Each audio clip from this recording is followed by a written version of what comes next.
At last you have arrived. Is Malachor as you remember?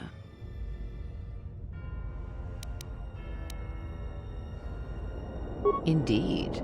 Perhaps it is merely your perceptions of me that have changed. It is strange that you believe Malachor has not. But it has always been timeless to you, this place, and words have always been inadequate for the horrors that took place here.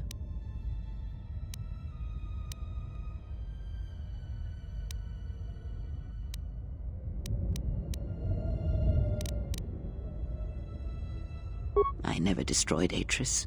She had destroyed herself. I merely stripped away the illusion and brought her truth.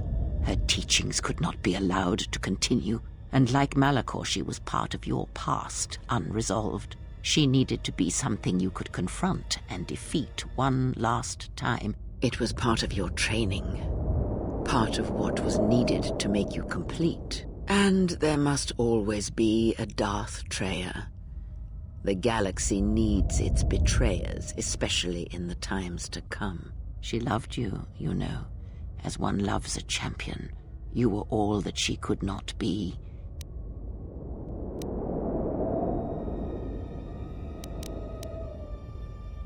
Yes, it is all that is left unsaid upon which tragedies are built.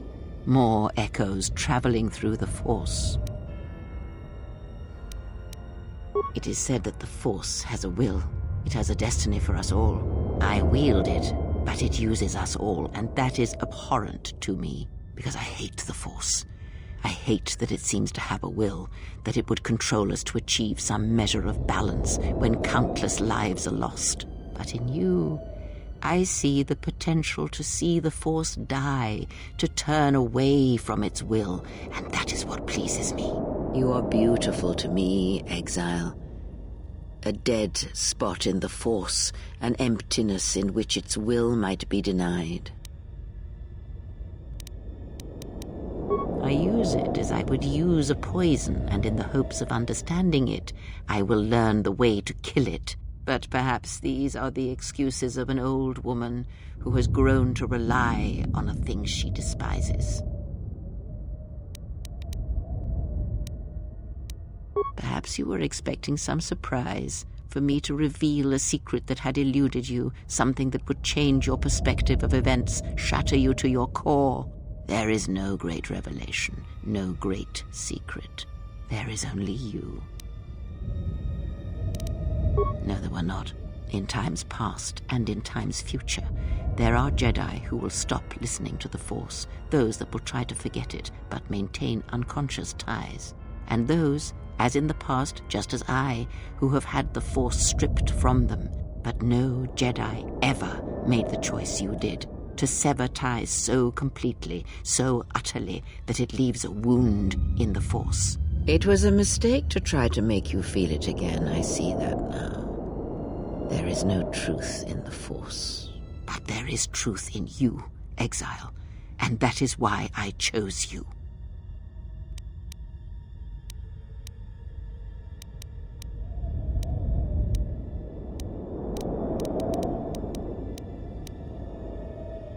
Yes, always. From the moment you awoke, I have used you. I have used you so that you might become strong, stronger than I.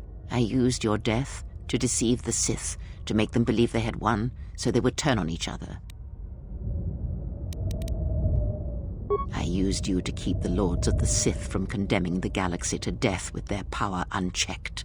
I used you to lure them to Telos, where they could be at last fought and killed. I used you to reveal Atris's corruption so that her teaching could be ended before it began. I used you to gather the Jedi so they could be destroyed, and I used you to make those who wounded me reveal themselves so they could be killed by the Republic. More talk of machines and threats. If you would end Malachor, then do it, but it will not be a victory for you. And of course you must be willing to die, to kill us all, and your friends. You may hold Malachor in your grasp, but I hold the answers to your past and future in mine. Would you destroy us both before learning them? If so, then do it, for you have already failed me.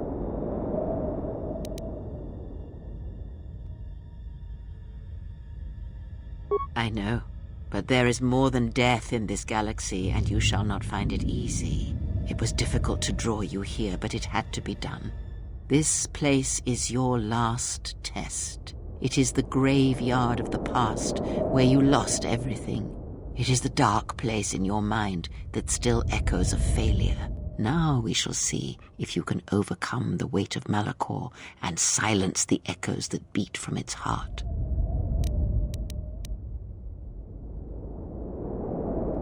You no doubt have many questions.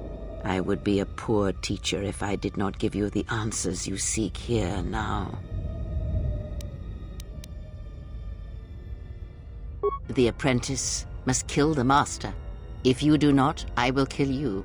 If I do not, then all you have achieved will be as nothing, as empty and as violent as Malachor itself.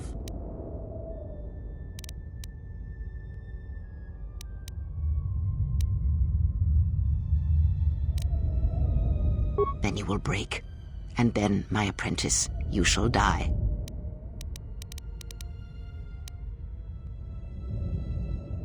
I have thought of this moment more than you know, and I wondered if here, at this ending between us, if you would care enough to try to save me, if a Jedi could find it within themselves to spare one who has fallen so far. I wanted you to say those words. For that I am grateful. But I do not want your mercy. I want you to break.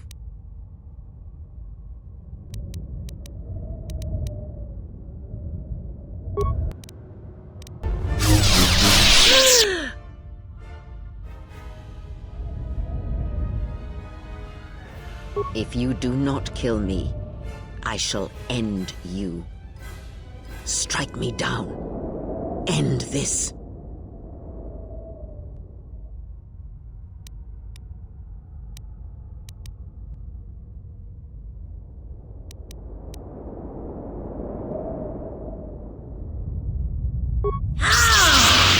You will not show me mercy. I will see you break before you do. It is done. At last, it is done. You are greater than any I have ever trained. By killing me here, you have rewarded me more than you can possibly know.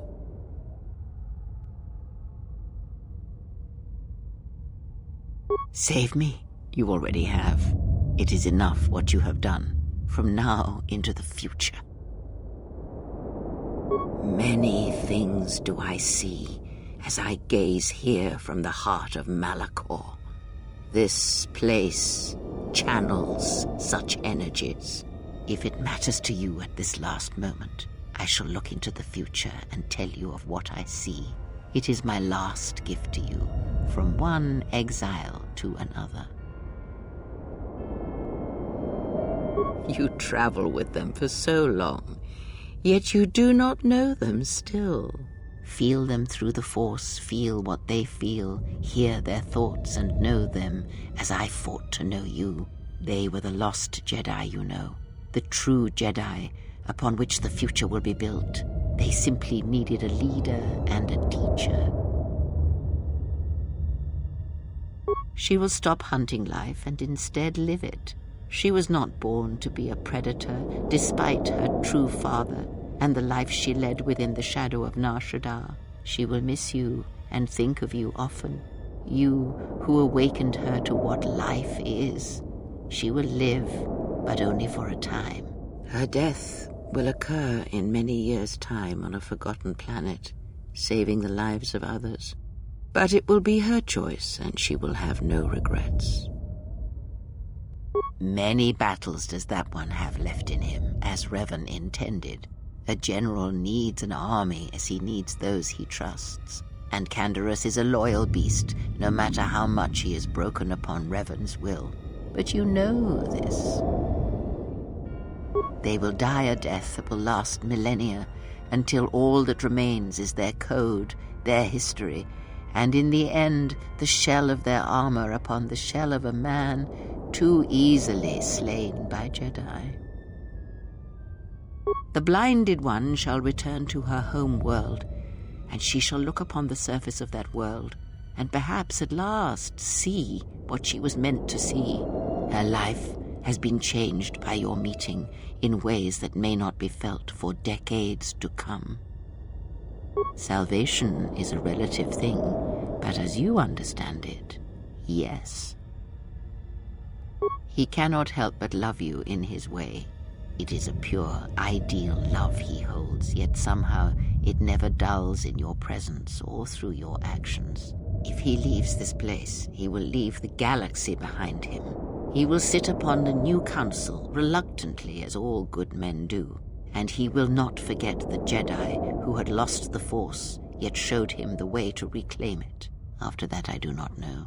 I do know that you must leave him behind, the same choice that Revan made.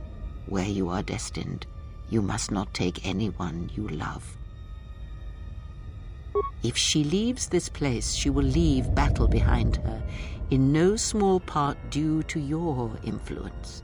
She will take Atris's role as historian and teach others of the Jedi exile who gave up the Force and became stronger for it. Atten is, as always, the fool, and the Force watches out for one such as him, I feel, as it does for the old such as I. He is a fool, and that should answer all your questions. He has nothing to offer one such as you, and even a fool such as Atten is not so ignorant of that fact. I would have killed the galaxy to preserve you. I would have let the galaxy die. You are more rare than you know, and what you have taught yourself must not be allowed to die. You are not a Jedi, not truly, and it is for that that I love you. Their paths are unknown to me, even the small one who waits for you outside this place. I sense it has one last journey for you. You must go where Revan did, into the unknown regions, where the Sith, the true Sith, wait in the dark for the great war that comes. And of the ones who traveled with you, that is all I see. It is because he remembered what lay buried here, this place, its teachings. It paved the way to Korriban, you know, the remnants here. And because Malachor, like Korriban, is on the fringes of the ancient Sith Empire, where the Sith wait for us in the dark. Have we? You thought that the corrupted remnants of the Republic, the machines spawned by technology that Revan led into battle, were the Sith? You are wrong. The Sith is a belief, and its empire, the true Sith Empire, rules elsewhere. And Revan knew that the true war is not against the Republic. It waits for us beyond the Outer Rim, and he has gone to fight it in his own way. And he left the Ebon Hawk and all its machines behind, for he knew he would not need them. And like you, he knew he must leave all loves behind as well, no matter how deeply one cares for them. Because such attachments are not the way of the Jedi, and they would only bring doom to them both in the dark places where he now walks. It would have helped had he made her understand, but she was always strong-willed, that one, and did not understand war as Revan did. Because I did not know where he had gone. If he had asked, would I have gone? I do not know. But he will need warriors, Sith and Jedi, any who can be sent after him into the depths of space, for any who know the way. Perhaps you shall go there with him and do battle at the end of all things. Instead, I remained here, and now show others the way. The Republic will fall, as it always has, a fall that will take millennia. Under the care of the herds of Ithor, the surface of Telos will bloom again, and its golden fields shall again harbor scientists and thinkers. And complacent and peaceful, it shall forget the time that Saul Karath orbited it and brought fire to its skies. But it shall be a home world again to others who will stretch out across the galaxy and bring life. Dantooine shall survive. The community you saved shall be the foundation upon which Dantooine shall be habitable again. They shall drive back the raiders, the Mandalorians, and all that strike at the outer rim. The Republic shall again establish their presence there and shield it with its forces, and Dantooine shall heal, be safe, and its skies free. The ruins of the Academy shall remain. Nar Shaddaa shall persist as it always has, but there will be a heart to the world where there was nothing before. Where once the lost and disposed were trapped there, now they will struggle and grow.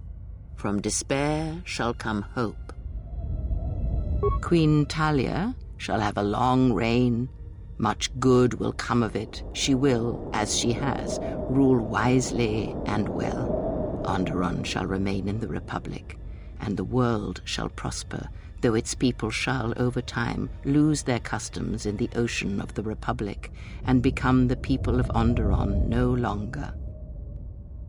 Korriban shall be as it always was, a graveyard for the darkest of the Sith Lords, still whispering within their tombs. It shall always be a source of evil, spawning threats throughout the millennia. It, like Malachor, brushes the edges of the Empire that waits in the dark, and like Malachor, the Sith have forgotten it. For a time, they will remember. Revan knew this.